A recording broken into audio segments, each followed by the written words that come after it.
Alors, attends. Mamie Margot se pose. Voilà. Voilà. Voilà. Santé, hein. Bonjour à tous. Bienvenue dans cette nouvelle vidéo, j'espère que vous allez bien. Munissez-vous de votre thé de Noël préféré, de votre boîte de mouchoirs préférée aussi. C'est optionnel, mais chez moi ce n'est pas une option pour aujourd'hui. Parce que sous le même modèle que la sélection de mes lectures d'automne ultimes que vraiment j'aimerais pouvoir relire comme pour la première fois, j'ai bien évidemment décidé de vous faire les futures déclinaisons, et dans cette déclinaison, il y a entre l'automne et l'hiver, Noël.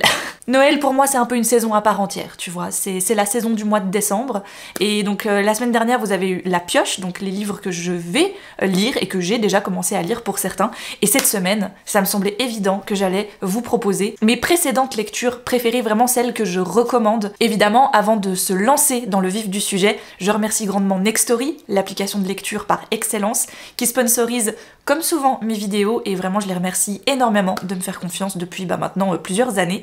Vous savez que c'est une application qui est sur mon téléphone que j'utilise vraiment, peut-être pas quotidiennement, parce que j'ai pas l'occasion d'écouter tous les jours quelque chose ou de lire quelque chose sur mon téléphone tous les jours, mais hebdomadairement parlant, on va dire que c'est une application que j'ouvre quand même régulièrement. Et là, pour ce mois de décembre, mais je ne peux que vous conseiller de vous jeter sur les fameux livres calendrier de l'Avent, et il y a le Secret Santa de Sophie Jomain qui sort en version audio en plus. Si ça c'est pas trop la classe.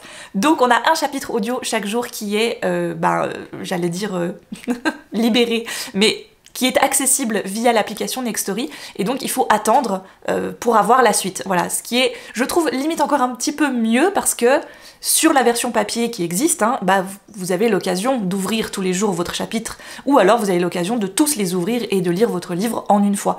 Là, l'application Nextory ne vous autorise pas à aller plus vite dans l'histoire, donc chaque jour vous aurez votre chapitre. Là, à l'heure où je tourne cette vidéo, eh bien j'ai le chapitre 4 qui m'attend, et l'histoire commence vraiment pas mal du tout. J'ai que écouté les premiers chapitres, je n'ai pas lu le résumé, j'ai vraiment décidé de me laisser emporter dans cette histoire. Donc ce que je peux vous en dire déjà de ce qui se passe au début, c'est que cette jeune fille, elle est en couple, mais son couple ça a l'air de couler de source pour elle, mais sauf qu'elle va faire une rencontre un petit peu inattendue, et je pense que cette rencontre va un petit peu remettre sa vision de son couple en question. Voilà, et bon, il y a Secret Santa dans le titre, donc ça veut un peu dire ce que ça veut dire, n'est-ce pas? Évidemment, il n'y a pas que ça sur Nextory. Vous avez plein de sélections qui sont à disposition, que ce soit pour du livre audio, du livre numérique, de la BD, de la presse, et il y a toujours de nouvelles sélections qui sont faites. Donc là, pour le mois de décembre, je pense que si vous cherchez des lectures de Noël et que vous avez envie d'en tester quelques-unes, l'application est une très bonne idée. Avec le code que je vais vous laisser juste là, vous avez 60 jours qui vous sont offerts pour tester l'application Nextory, et dans ces 60 jours, vous avez le forfait crédit 15 heures d'écoute par mois qui sont compris pour les livres audio. Parce qu'il y a plusieurs abonnements qui sont disponibles sur Nextory. Moi, ce que je vous permets de tester, c'est l'abonnement classique avec le livre numérique en illimité et 15 heures de crédit livre audio par mois, donc par tranche de 30 jours environ. Donc les 30 premiers jours, vous aurez les 15 heures d'écoute, puis dans les 30 suivants pour la fin du test, vous aurez de nouveau vos 15 heures d'écoute. Il me semble vous avoir tout dit. D'ailleurs, le Sophie Jomain de l'année dernière, Un cœur pour Noël, il était vraiment très mignon et très touchant. J'avais passé un super moment à le lire, là, en format numérique sur Nextory. Ça avait été une de mes chouettes lectures de l'année dernière. Entrons dans le vif du sujet. Jingle bells, mais où sont les livres? Oh là là!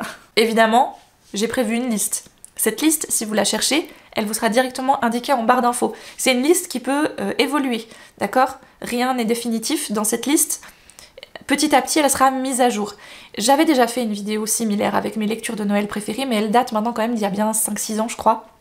Donc ça me semblait un petit peu logique de vous en refaire une, parce que depuis, il y a eu des nouvelles lectures, évidemment. Et d'ailleurs, il y a des livres que j'ai lus il y a tellement longtemps que je pense que les résumés ne sont plus très clairs dans ma tête. Donc ne m'en voulez pas, c'est pour ça que vous avez la liste en barre d'infos. Moi, je vous donne un petit peu les ambiances, quoi, on va dire. Voilà, si vous aimez plutôt ceci, plutôt cela, je pense que vous devriez aimer.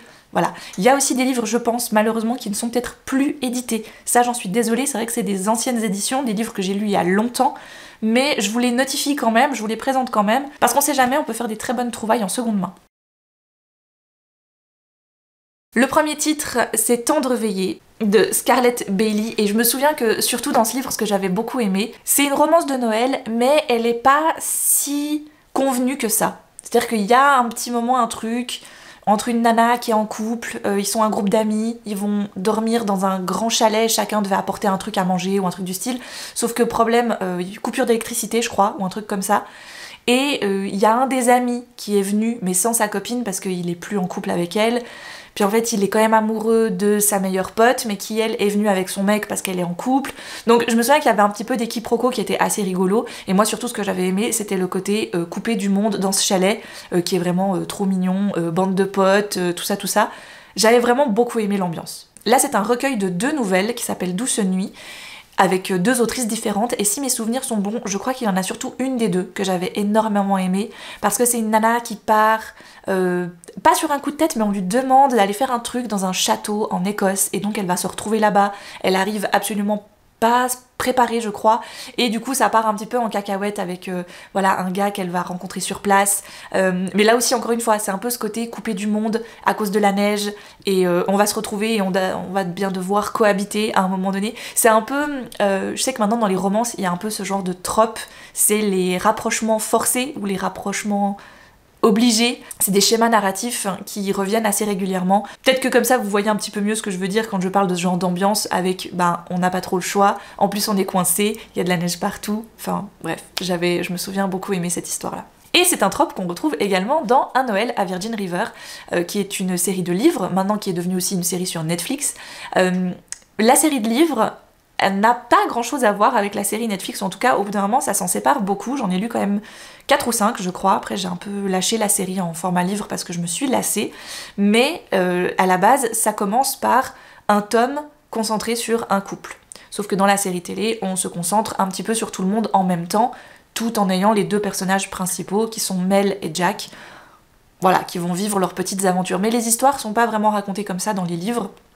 Ce qui fait qu'aujourd'hui, par exemple, je préfère la série télé. Parce que elle a un côté beaucoup plus année 2020, ce que les livres n'ont pas du tout, vu qu'ils datent quand même, je crois, des années 90, voire début 2000. Mais je suis entrée dans la vague Virgin River avec Un Noël à Virgin River, qui est un hors-série, qu'on peut très bien lire tout seul, il n'y a vraiment pas trop de problèmes. Et je me souviens que j'avais adoré cette histoire. Déjà, parce qu'elle est très touchante. Je me souviens que j'avais été touchée par le personnage féminin qui avait perdu son mari pendant la guerre. Et son mari lui avait fait parvenir une lettre. Elle devait, si possible, aller rencontrer un homme, et que ce gars lui avait un peu sauvé la mise à 2-3 reprises. Ils s'étaient un peu liés d'amitié. Il aurait aimé, s'il lui arrive quelque chose, que ce soit elle qui aille lui apporter la nouvelle. Donc elle va prendre son courage à 2 mains, elle va partir vers Virgin River. Lui, il habite pas vraiment dans la petite ville de Virgin River, il est un peu en extérieur, et évidemment quand elle arrive là-bas, elle a pas les bonnes chaussures, pas la bonne voiture, elle se retrouve blocus. Elle est pas passée loin de l'hypothermie quand même. Heureusement, le gars en question la trouve voilà, un petit peu sur le chemin de sa maison, donc il la sort de là, il l'amène chez lui, là encore une fois, joli chalet, tout ça, tout ça. Oui non, mais on a un truc quand même, hein. J'aime les jolies petites maisons, donc voilà.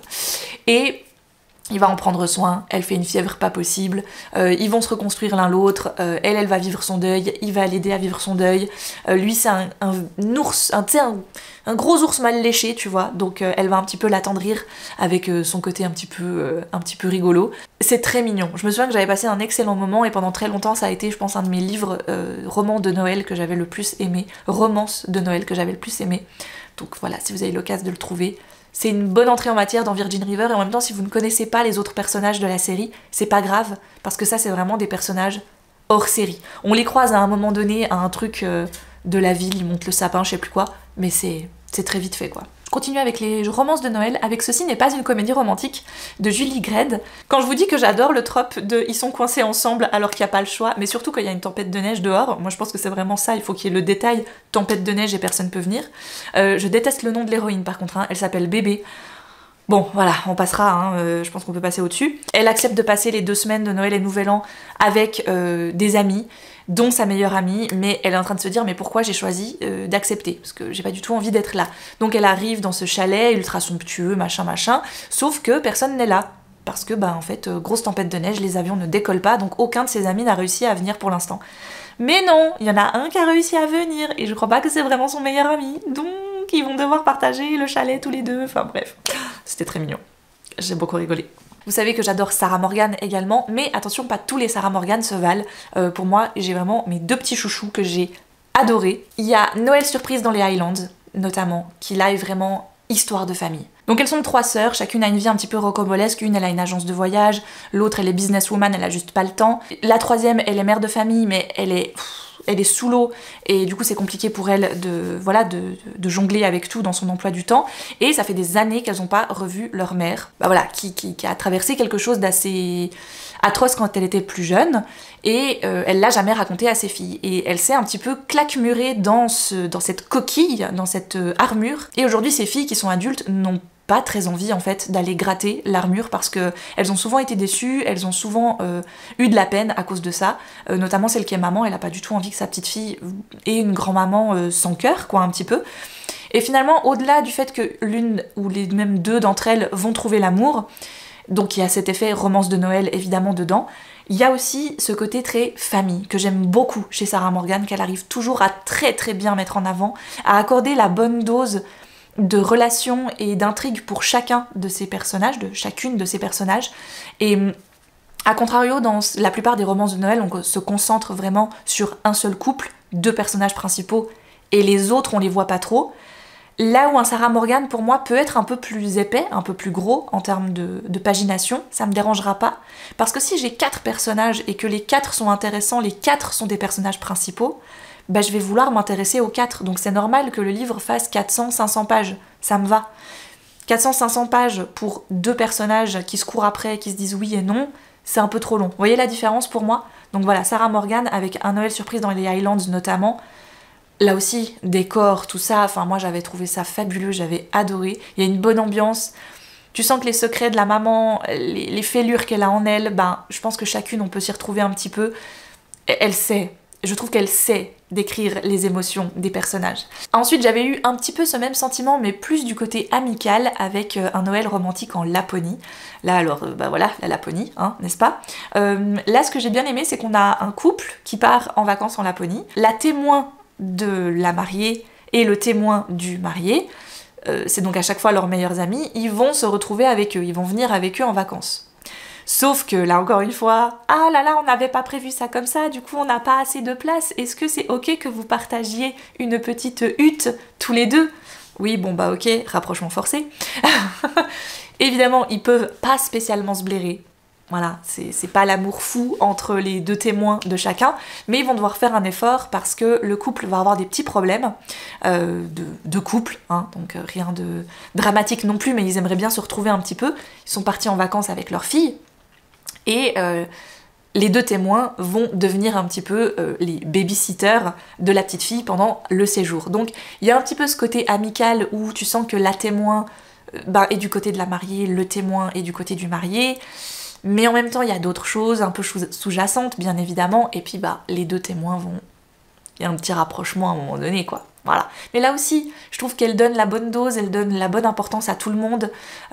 Aussi, quand elle implique des enfants dans ses histoires, je trouve qu'elle le fait toujours de façon intelligente. Ils sont cohérents. Voilà, ils sont pas trop intelligents par rapport à ce qu'ils sont censés être.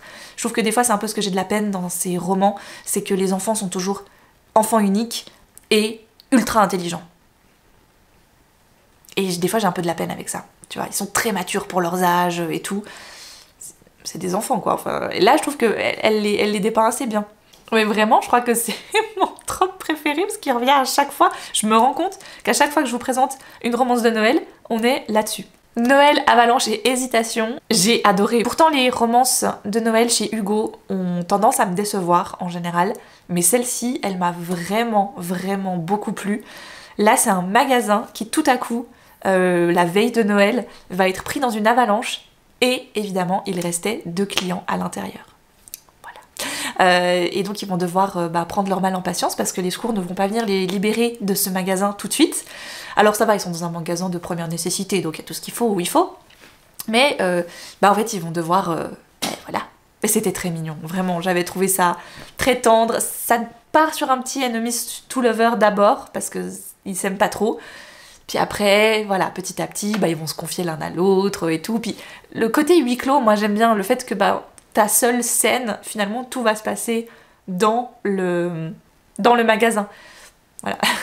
Les deux suivantes sont un petit peu plus anciennes en termes de lecture, du coup j'ai plus tout en tête. Il y a notamment Sur ma liste de Rosie Blake, que j'avais bien aimé, truc un petit peu magasin de Noël. Ça faisait un petit peu plus téléfilm. Elle vient reprendre une boutique de magasin de jouets, un peu traditionnelle, un petit peu perdue dans...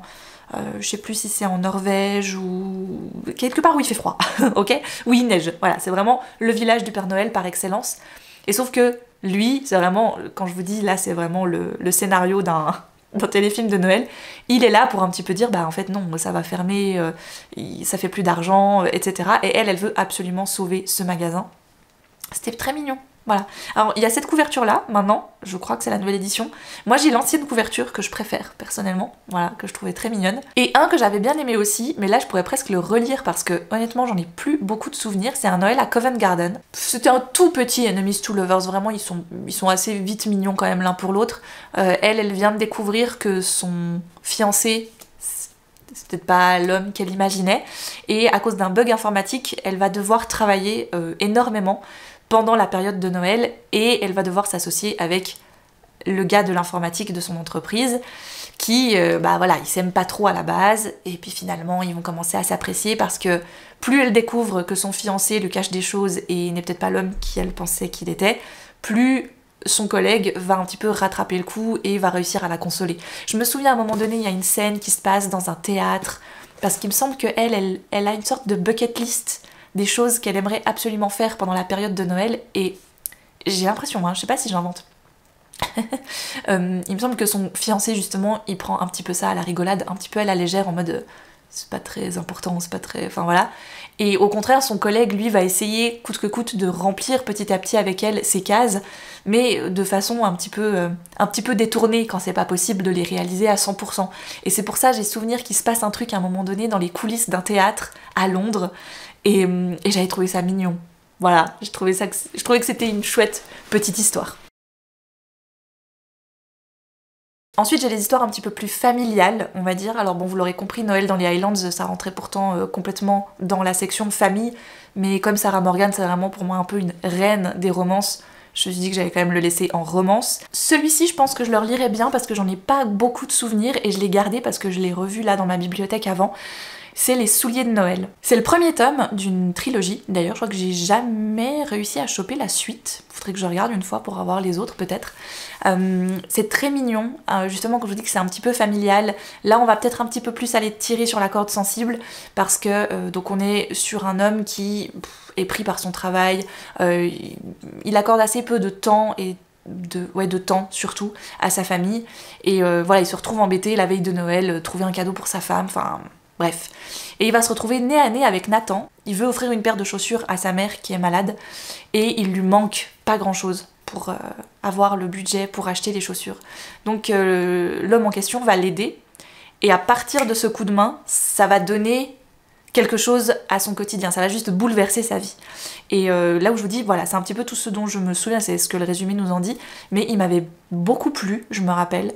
J'avais trouvé que c'était c'était un joli conte de Noël presque, parce que ça donne un petit peu ce côté espoir, tu sais, c'est presque une sorte de réécriture de Scrooge finalement, parce que bah oui, si tu donnes et si tu aides, et voilà, il y a ce côté-là un petit peu avec évidemment Noël. On parlait de Scrooge, évidemment, pour moi il n'y a pas une lecture de Noël sans un chant de Noël de Charles Dickens. C'est un livre que j'ai depuis de très nombreuses années, que j'ai lu et vu sous plein de formats, plein de façons différentes. Je pense que c'est une histoire qui m'a bercé toute mon enfance. Alors évidemment, la version classique de Charles Dickens c'est génial, mais après, si vous avez l'occasion de le lire en BD, de voir une série, de voir un film, une adaptation, que sais-je, je pense que le message, il est là. Voilà. Et être un vilain grigou qui veut pas dépenser son argent et qui veut tout garder et qui ne pense pas aux autres, bah on sait que c'est pas très bien. Voilà. Les fantômes du passé, du présent et du futur vont venir te rendre visite, et tu verras donc ce que tu as peut-être loupé, laissé passer, et ce qui va ensuite arriver. C'est très moralisateur, c'est très...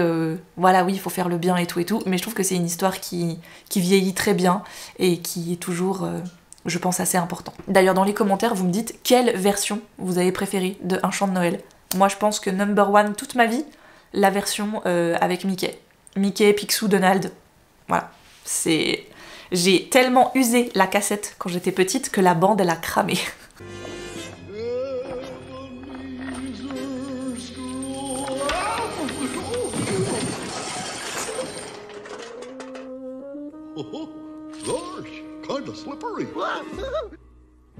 On passe à un côté familial beaucoup plus glauque, mais c'est un livre que j'ai adoré, je vous en ai parlé très souvent. Il se passe le jour de Noël, donc voilà, bah écoutez, il n'y a pas que des choses mimi le jour de Noël. C'est bien évidemment Esprit d'hiver de Laura Kashishke, parce que ce livre il est incroyable, oh là là. Et ils ont fait une série télé avec Audrey Fleurot, il y a 1 an ou 2 de ça, j'avais bien aimé. L'ambiance est pas la même, déjà c'est pas situé pareil, mais c'est pas grave. Audrey Fleurot, pour moi, elle pourrait faire un peu tout ce qu'elle veut, je trouve qu'elle est bien.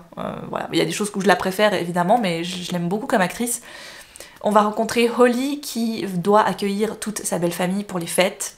J'ai tellement raconté ce résumé que je le sais par cœur, c'est trop marrant. La veille, il y a eu un peu une dispute avec leur fille adolescente, donc c'est pas la grande... voilà, c'est pas la grande effervescence, elle est un peu stressée par le repas, elle doit faire à manger pour tout le monde. Son mari est déjà levé, il est parti chercher justement tout le monde à l'aéroport. Et plus la matinée avance, plus elle sent qu'il y a quelque chose d'étrange qui va se passer. Déjà, son mari l'appelle pour lui dire les routes sont pleines de neige, ils sont bloqués à l'aéroport, ils vont pas pouvoir revenir. Il y a même des gens qui viennent pas, elle a sa belle-sœur qui l'appelle pour lui dire que finalement, voilà, elle pourra pas venir.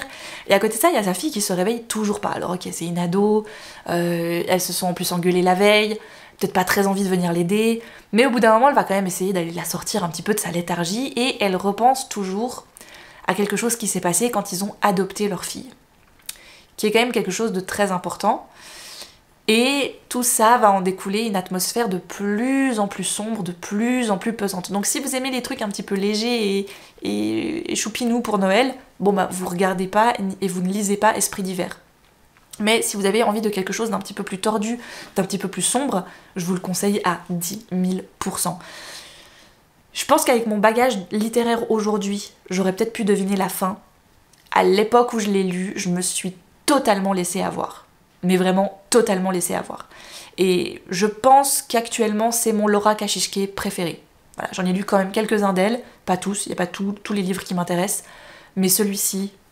Avec ce côté un petit peu famille, je vais pouvoir vous présenter un des livres que j'ai déjà lu cette année, que j'ai lu, mais alors comme ça. C'est le Un Noël mi-figue mi-praline de Karen Ponte, qui est donc sa fameuse duologie de Noël cette année. Elle a sorti celui-ci version adulte, et elle a sorti un autre version ado. Donc je n'ai pas encore lu la version ado, mais maintenant j'en ai très envie.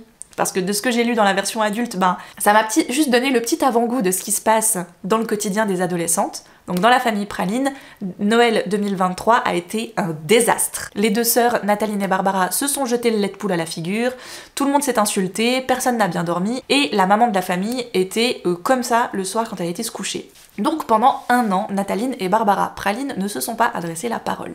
Noël approche, en plus c'est les 50 ans de la biscuiterie familiale, donc un petit peu de pression quand même. Les deux sœurs n'ont pas trop le choix que de se revoir, sauf que arrivées à la maison familiale, Barbara découvre que leur mère a disparu et qu'elle ne compte pas réapparaître du moment que les deux filles ne fassent pas la paix. Donc ça va être l'histoire que nous allons suivre dans cette édition-là, avec la réconciliation, on espère, entre Nathalie et Barbara. Mais dans la version ado, nous avons le point de vue de Nina Lou et de Brune, qui sont les filles respectives de chacune des héroïnes adultes, et qui sont des cousines qui s'entendent pas très bien, elles ont rien en commun. Par contre, pour le tome sur les adultes, j'ai pas encore lu celui des ados, je peux pas vous dire, mais l'humour de Karen Ponte, je n'avais jamais lu cette autrice. C'est vrai que j'avais peut-être pas un gros préjugé, mais j'avais un petit préjugé quand même sur la façon dont elle pouvait aborder ses romans, et puis voilà, le côté un peu peut-être trop feel good allait me lasser, mais alors pour un roman de Noël, sur une histoire familiale, j'ai ri, mais j'ai ri. Il y avait des passages où vraiment j'étais dans le train pour aller à Paris, je pense que le gars qui était à côté de moi, il a dû se demander ce que j'étais en train de lire, parce que j'avais vraiment le petit rire nerveux qui apparaissait plusieurs fois quand même. Barbara a de ces punchlines que j'adore, elle a des références absolument parfaites. J'ai passé un super bon moment. Ça parle aussi de plein de choses diverses et variées, évidemment, le côté famille, le côté jalousie entre sœurs, le tu me comprends pas, tu m'as jamais comprise, mais toi t'as jamais vu ceci et cela de mon point de vue. Et voilà, il va y avoir des situations un petit peu cocasses, il va y avoir des situations un petit peu plus dramatiques et drôles, mais ça tombe jamais dans le « Ah, c'est trop !» « Ah, c'est trop dramatique !»« Ah, c'est trop too much !» C'est juste... Voilà, c'est très mignon. Ce qui va me permettre un petit peu de glisser ce côté famille, etc.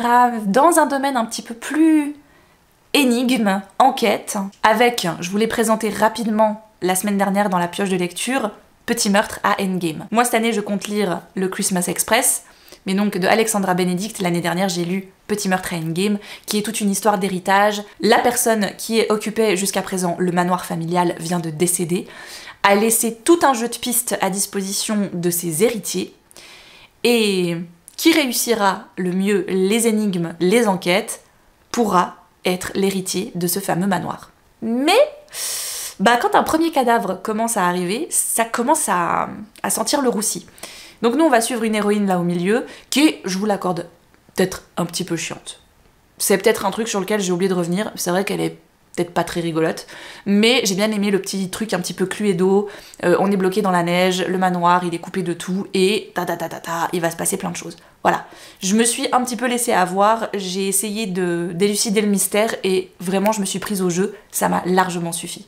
J'avais aussi beaucoup aimé le Noël d'Hercule Poirot, que je crois que j'ai lu aussi l'année dernière justement, ou il y a 2 ans. Là on est un petit peu sur le même concept aussi, c'est-à-dire qu'on a un homme assez riche qui va inviter toute sa famille dans son immense domaine, et sauf que il va annoncer quelque chose lors du repas de famille qui va visiblement pas plaire à tout le monde, et comme par hasard le lendemain, il est mort.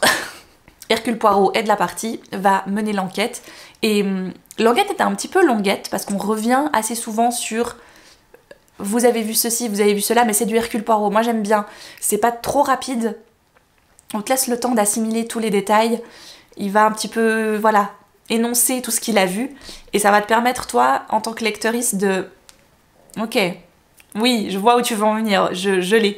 Et n'empêche que, ouais, moi ça l'a fait. J'ai pas vu venir le truc tout de suite, je crois.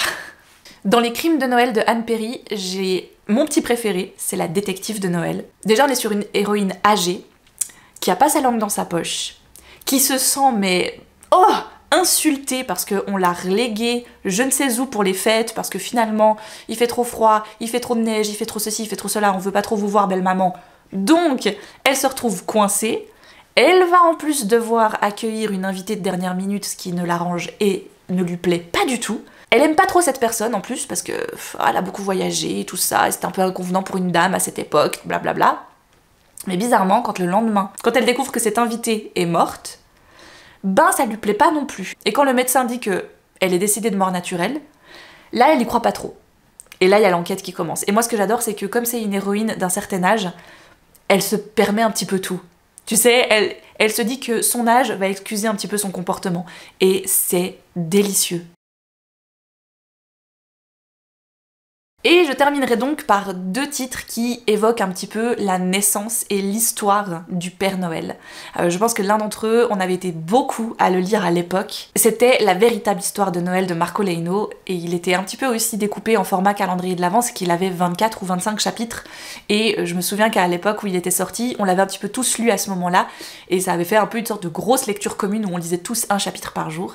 Je l'ai trouvé très joli, vraiment c'est une belle histoire sur un petit garçon qui a perdu sa famille dans un tragique accident, qui va être un petit peu recueilli par tout le village, mais très vite il va se rendre compte que le village ne peut pas s'occuper forcément de lui, il appartient pas à une famille en tant que telle, et donc il va un petit peu se dissocier de tout ça, et il va essayer de faire plaisir aux gens qui ont pris soin de lui, à travers voilà, des petits cadeaux, des petites attentions, et petit à petit son histoire va se transformer un peu en celle du Père Noël. Et c'est un petit peu le cas aussi de Une seconde avant Noël de Romain Sardou. Ça, c'est un livre que j'avais trouvé en seconde main, je crois que maintenant il est réédité, parce que vraiment je la trouve très mignonnette cette histoire-là. Là aussi ça fait partie d'une trilogie, mais je crois que j'ai jamais lu la suite. On n'est pas vraiment à Londres, mais ça pourrait y ressembler. On est un petit peu en mode Charles Dickens, on va rencontrer un petit garçon qui, pour survivre, parce qu'il est orphelin, ramène des cheminées, sauf que c'est un métier très dangereux, mais les enfants à cette époque-là étaient très souvent embauchés pour ce genre de job parce que ils sont petits et ils passent facilement dans les conduites des cheminées, mais bon, ça peut être très dangereux. Donc un jour il va se passer un événement assez tragique pour lui, il doit fuir, il doit partir, il est accusé de quelque chose je crois, et il va se retrouver dans une forêt, et c'est là où le côté un peu magique de Noël va entrer en scène. Il va tomber sur une sorte de petite ville de lutins qui vit dans un arbre, et il va commencer à vouloir rendre service aux enfants, et ça va devenir un petit peu voilà la légende du Père Noël, tout ça, enfin bref.